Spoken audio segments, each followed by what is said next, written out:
سورہ فاتحہ کی آیت نمبر 4 ہے۔ اللہ تعالیٰ فرماتے ہیں ایاک نعبد،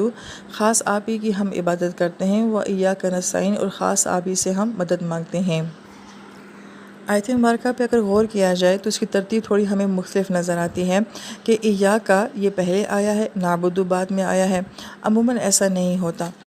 گرامر کے لحاظ سے اگر جار مجرور متعلق متقدم ہو جائے یا مضاف مضاف الیہ ہو کے وہ متعلق متقدم ہو جائیں تو پھر اس جملے کا ایک خاص معنی بنتا ہے، یعنی کہ وہ چیز جو اس آیت مبارکہ میں بیان کی جا رہی ہے وہ سوائے اللہ تعالیٰ کے اور کسی کے ساتھ ممکن ہی نہیں ہو سکتی، اس لیے اس چیز کو ہائی لائٹ کرنے کے لیے جو ہے وہ متعلق متقدم جو ہے وہ پہلے لایا جاتا ہے۔ جیسے کہ خاص آپ ہی کی ہم عبادت کرتے ہیں تو اس کا مطلب ہے کہ عبادت کا تصور سوائے اللہ تعالیٰ کی ذات کے کسی اور کے لیے ممکن ہو ہی نہیں سکتا، تو گویا کہ خاص آپ ہی کی کرنے کے لیے اس بات کو ہائی لائٹ کرنے کے لیے ایاک کو پہلے لایا گیا ہے۔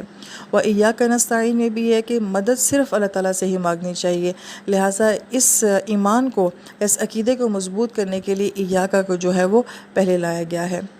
پھر اس کے بعد مفسرین فرماتے ہیں کہ نعبد کا لفظ جو ہے یہ عبادہ سے ہے، اور عبادہ کا معنی عبادت کرنا بھی ہوتا ہے اور اس کا معنی بندگی اور غلامی بھی ہوتا ہے۔ مگر یہاں پہ جو بہت اہم بات کہ انسان فطرتاً جو ہے وہ آزاد پیدا ہوا ہے اور وہ آزادی پسند کرتا ہے، وہ اپنے اوپر کسی کی اتھارٹی کو جو ہے وہ پسند نہیں کرتا۔ ہاں، چاہے وہ اتھارٹی والدین کی ہو، چاہے وہ استاد کی ہو، چاہے وہ باس کی ہو، چاہے وہ حکومت کی ہو، چاہے وہ کسی کی بھی ہو، تو ہم غلامی کو پسند نہیں کرتے۔ ہماری فطرت میں ہے کہ ہم آزاد رہنا پسند کرتے ہیں، لیکن یہاں پہ تو ہم اللہ تعالیٰ سے گویا کہ یہ کہہ رہے ہیں کہ اللہ تعالیٰ خاص آپ ہی کی میں بندگی کروں گا، غلامی کروں گا، کیونکہ ہمارا جو اللہ تعالیٰ کے ساتھ تعلق ہے وہ مالک کا اور نوکر کا نہیں ہے، بلکہ ہمارا اللہ تعالیٰ کے ساتھ جو تعلق ہے وہ مالک کا اور غلام کا ہے۔ نوکر جو ہوتا ہے وہ تنخواہ لے کے کام کرتا ہے اور ایک خاص وقت کے لیے کرتا ہے۔ اگر 9 سے لے کے 5 تک کی نوکری ہے تو 5 بجے کے بعد میں کسی کا نوکر نہیں ہوں۔ لیکن غلامی میں کیا معاملہ ہوتا ہے کہ انسان 24 گھنٹے کا کسی کے لیے غلام ہوتا ہے، تو دنیا کا غلام بھی جو ہوتا ہے وہ 24 گھنٹے میں ہر وقت کسی کا غلام ہوتا ہے، تو یہ تو اللہ تعالیٰ کی ذات کی غلامی ہے۔ تو گویا کہ ہماری ہر سانس اور ہماری زندگی سے لے کے ہماری موت تک ہم اللہ تعالیٰ کی غلامی کو قبول کرتے ہیں۔ اور پھر یہ سوال کہ ہم کیوں قبول کرتے ہیں جبکہ ہماری فطرت میں تو آزادی ہے، تو مفسرین کرام یہ فرماتے ہیں کہ ہمارا جو اللہ تعالیٰ کے ساتھ رشتہ ہے وہ دنیا کے مالک اور غلام کی طرح کا نہیں ہے۔ ہمارا مالک اتنا خوبصورت ہے، اتنا پیارا ہے اور اتنا شفیق ہے کہ ہم خود کہتے ہیں کہ اللہ تعالیٰ ہم اپنا آپ کو غلامی میں دینا چاہتے ہیں۔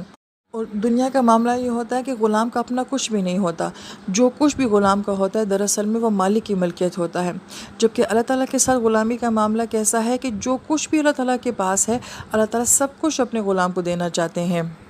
پھر دنیا کے غلام کی سب سے بڑی تمنا یہ ہوتی ہے کہ کبھی مجھے جو ہے آزادی مل جائے، لیکن جو اللہ تعالیٰ کا غلام ہوتا ہے وہ ساری زندگی یہ دعائیں مانگتا ہے کہ کبھی ایسا نہ ہو کہ میں اللہ تعالیٰ کی غلامی سے نکل جاؤں۔ تو یہ بڑی خوبصورت غلامی ہے جو انسان خود اپنے رب سے جو ہے وہ مانگ رہا ہوتا ہے۔